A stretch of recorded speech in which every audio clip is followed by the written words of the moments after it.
जैसे देवों में सर्वश्रेष्ठ त्रिदेव परमपिता परमेश्वर ब्रह्मा, जगत पालन करता भगवान विष्णु और देवों के देव महादेव की पूजा होती है, उसी तरह देवियों में धन धान्य की देवी माता लक्ष्मी, विद्या व संगीत की देवी माता सरस्वती और आदिशक्ति माता पार्वती की भी पूजा होती है। कहा जाता है कि माँ काली माता पार्वती का ही एक स्वरूप है और माता पार्वती ने दुष्टों का संहार करने के लिए माँ काली का रूप धारण किया था। आखिर क्यों माता पार्वती माँ काली का अवतार लेना पड़ा था? आखिर क्यों माँ काली के गले में नरमुंडों की माला, एक हाथ में कृपाल और दूसरे हाथ में दैत्यों के खून से भरा हुआ एक कटोरा होता है, जिससे माँ काली राक्षस का संहार कर उनके रक्त को पीती है? तो आज हम जानेंगे आखिर क्यों माँ आदिशक्ति माता पार्वती को माँ काली का रूप धारण करना पड़ा और क्यों वह युद्ध भूमि में दैत्यों का खून पीने लगी।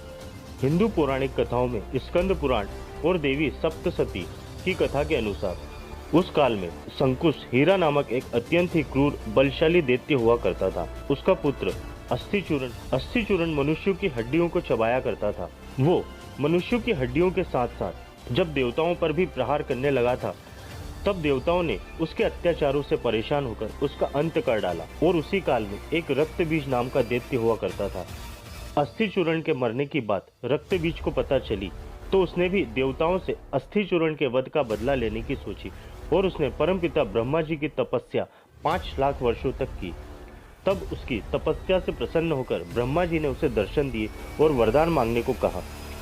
ब्रह्मा जी को देखते ही रक्तबीज ने उन्हें प्रणाम किया और कहा कि हे परमपिता, मुझे यह वरदान दीजिए कि मुझे कोई भी भगवान, देव, राक्षस, गंधर्व, पशु पक्षी कोई भी मुझे मार न सके और मेरे शरीर से जितनी भी बूंद गिरे उतनी ही बूंदों से मेरी ही तरह एक बलशाली पराक्रमी दैत्य का जन्म हो।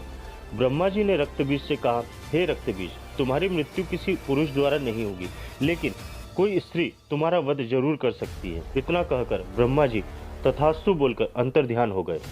वरदान पाने के बाद रक्तबीज अपने अहंकार में आकर उसने मनुष्यों पर अत्याचार करना शुरू कर दिया और अपने वरदान के अहंकार में आकर उसने स्वर्गलोक पर भी आक्रमण कर दिया।